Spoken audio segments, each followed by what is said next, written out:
ejercicios de sistemas políticos y sistemas jurídicos. ¿Desde cuándo hemos visto reductos culturales y hasta cuándo seguirán siendo reductos? El siguiente reto es no legitimar ni legislar reductos culturales. Construir pluralidad no implica consolidar dentro del Estado la simplicidad paraestatal. No debemos legislar reductos culturales. Debemos transformar el reducto cultural en nuevas relaciones simétricas, en ese diálogo filosófico conceptual y en la necesidad de la construcción plural.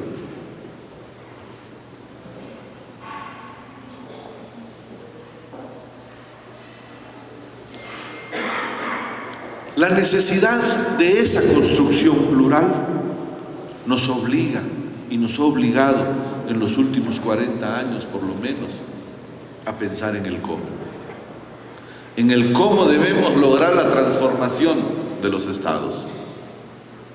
¿Cuál es el rumbo? ¿Cuál es la ruta? ¿Cuáles son los pasos? No hemos encontrado fórmulas. No existen fórmulas. El siguiente reto es seguir pensando cómo. Latinoamérica ha dado pasos gigantes. De Rousseau a Evo Morales y la reconfiguración del Estado.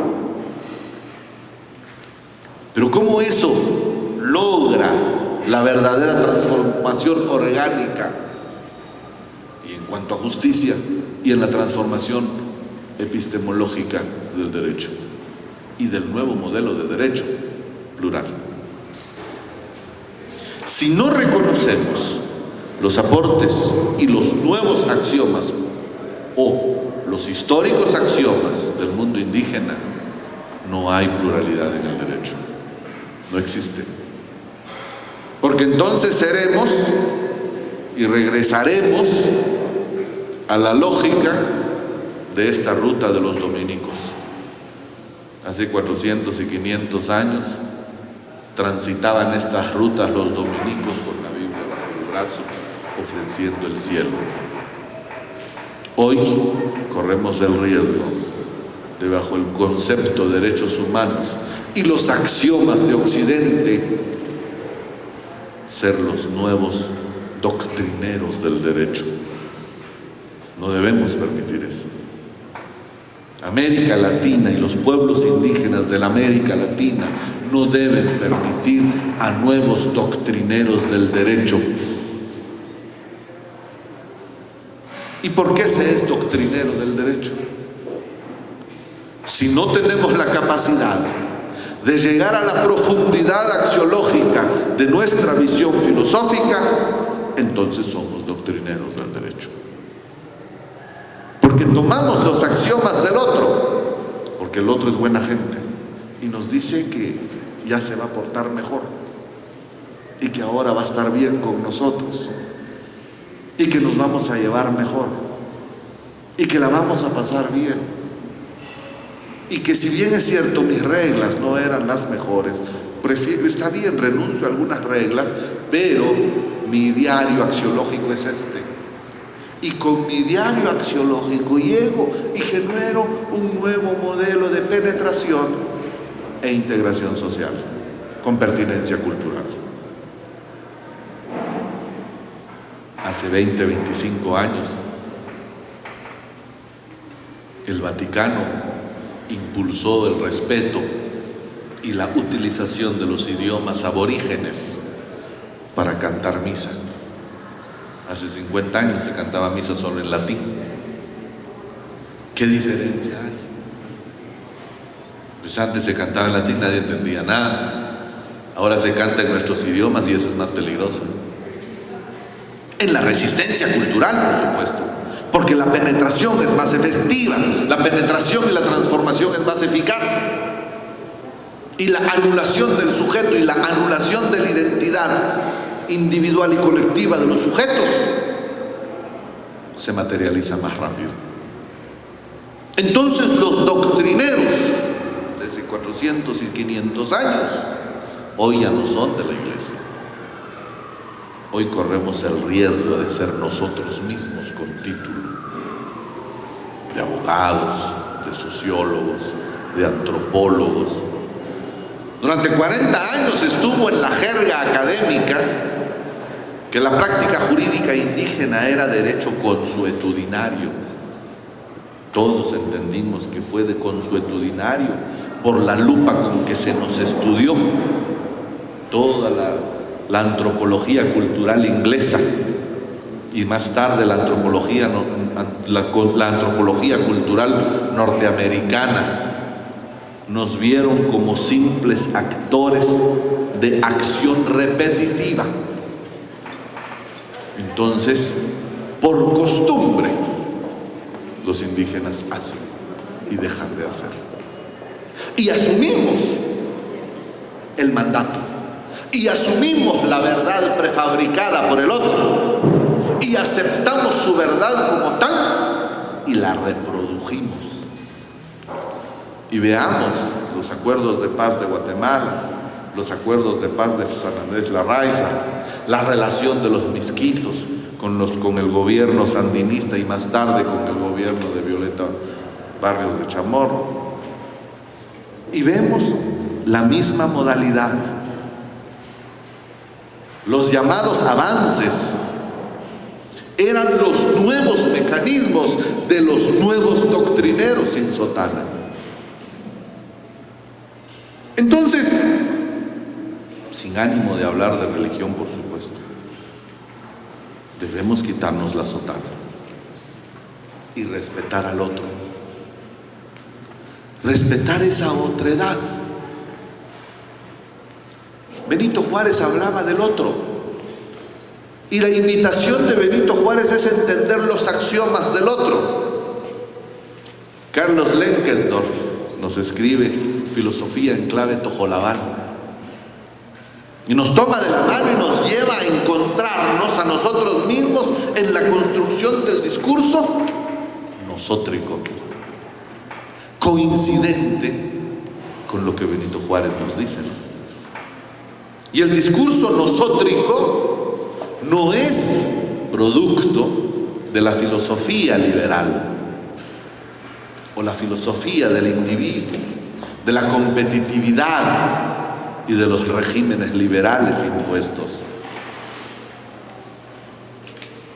Entonces hay la necesidad de comprender esa construcción y no correr el riesgo del folclorismo en esas lógicas para consolidar integración social. No es una cuestión de idiomas, porque el idioma sin duda alguna es una expresión de visión filosófica. Más que entender el idioma, entender la visión filosófica de cada una de las culturas. Solo esos tránsitos nos pueden llevar a los llamados mecanismos de coordinación. Solo esos ejercicios y andares nos pueden ubicar en lo que hemos empezado a denominar ciudadanía plena. Porque lo que hoy es ciudadanía por sí misma es etnocida. Porque lo que hoy es ciudadanía por sí misma anula el pensamiento del otro. Y la lucha hoy de los pueblos indígenas ya no es solo accesar, como sí lo hicimos en el impulso de los liberales de hace 100 años, como sí lo hizo México y logró aportar mucho desde la Revolución Mexicana. Pero hoy ya no es eso. Hoy nos marcan dos experiencias maravillosas en la lucha de los pueblos indígenas. El inicio de un proceso de transformación institucional y estructural y orgánica del Estado, y que no sabemos dónde va a llegar, y si va a llegar. Bolivia. Y la lucha reivindicativa del sur de México, en otra lógica. Y esas dos experiencias nos marcan que no podemos hablar de ciudadanía si no corregimos el escenario en donde y en el que en ese escenario somos sujetos de derecho pleno.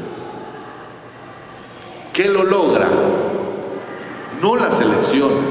Yo represento un partido político, soy secretario general del primer partido indígena creado en Guatemala, pero no lo logra eso, no es tampoco la ruta. ¿Qué lo logra?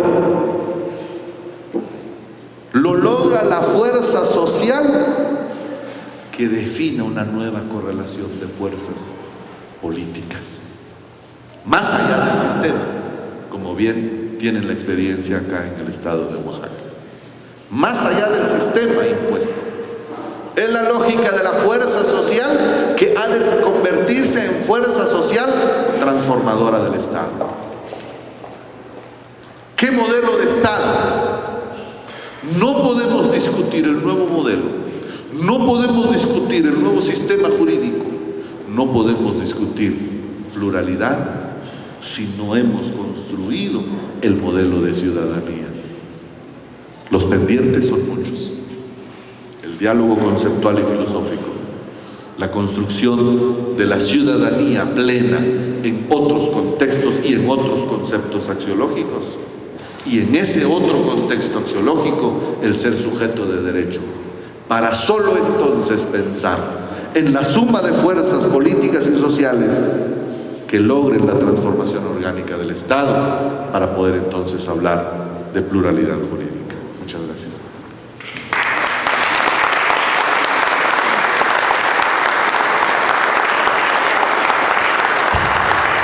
Muchísimas gracias al maestro Amílcar Pop-Ak.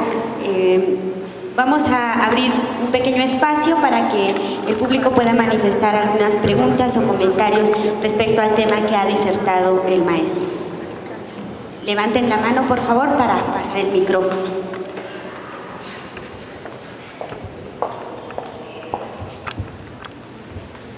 Maestro, una pregunta. Cuando habla del diálogo conceptual y filosófico, ¿tiene que ver con la visión de las distintas lenguas o idiomas, como usted lo menciona, de Latinoamérica? Se refiere, la segunda pregunta, perdón, ¿y cuál es el mecanismo que nos ha permitido durante muchos años lograr que esa visión filosófica de nuestras comunidades indígenas en distintas partes de Latinoamérica se puedan unificar o puedan estar haciendo eventos tan grandes como este que estamos haciendo hoy?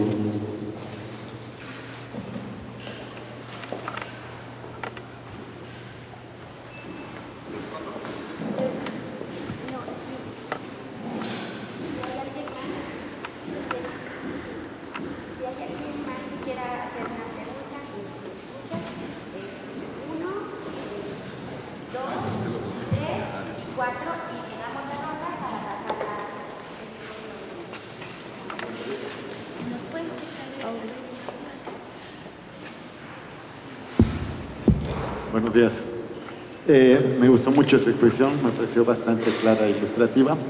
Y solo tengo una pregunta. Cuando mencionó, si entendí bien, que los partidos políticos no son la solución a la crisis que se vive en América Latina, ¿cuál es la salida a esta crisis que actualmente, al menos en el caso de México, es tan real y tan evidente la inacción del gobierno y de los partidos políticos?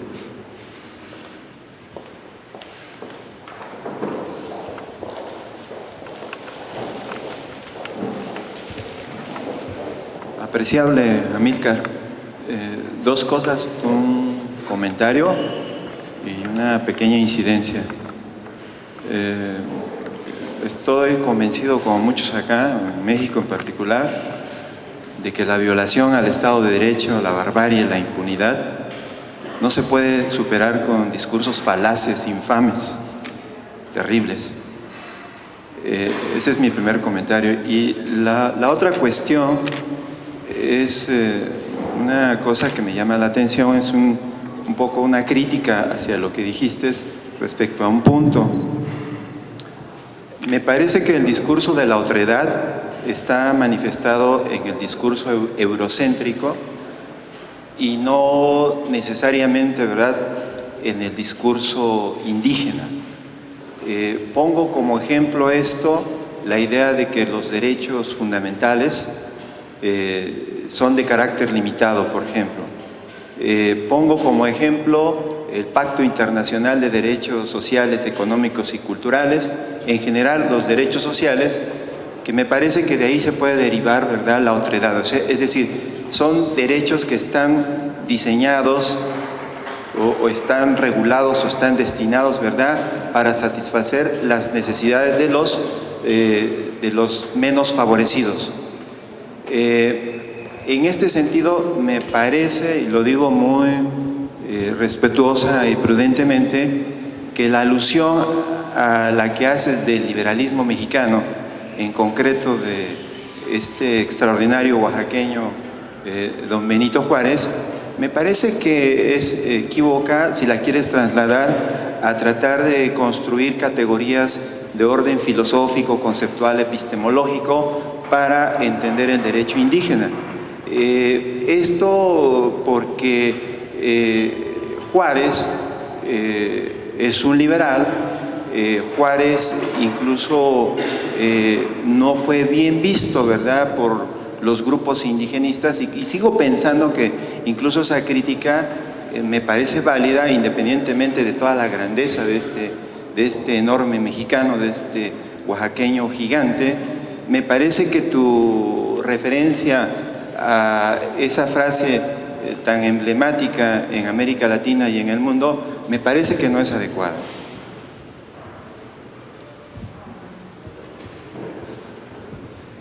Bueno, a mí me llamó mucho la atención una expresión que nos acaba de hacer el hermano de Guatemala en relación a que, digamos, uno siempre corre el riesgo de volverse doctrinero. Y el asunto es que si eso fuera algo así como que visible, consciente, pues a lo mejor uno buscaría enmendar, pero las sotanas creo que es difícil a veces darse cuenta que uno las trae encima. Y aquí yo le pediría, hermano, si fuera posible que nos diera ejemplos concretos de cuándo uno es doctrinero, cuándo trae encima la sotana, y más o menos cuándo y en qué situaciones actúa ya sin esa sotana y sin esa carga de doctrina que generalmente quienes trabajamos en nuestros propios pueblos, o trabajamos como abogados, o trabajamos como maestros, en fin, actuamos. Muchas gracias.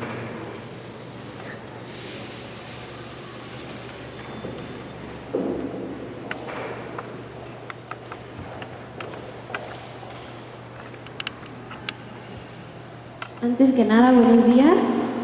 Quisiera externar que me pareció muy interesante el discurso que acaba de dar. Creo que toma temas muy concretos que tal vez, como menciona, que nosotros estamos mucho en este todavía mundo inmerso de información en el que prácticamente no nos damos cuenta que somos doctrineros en vez de estar aportando realmente a la comunidad. Hay un aspecto que a mí me inspira, que es el aspecto de que Oaxaca es el estado con mayores pueblos indígenas, pero a mí me gustaría saber cómo es que nosotros podemos hacer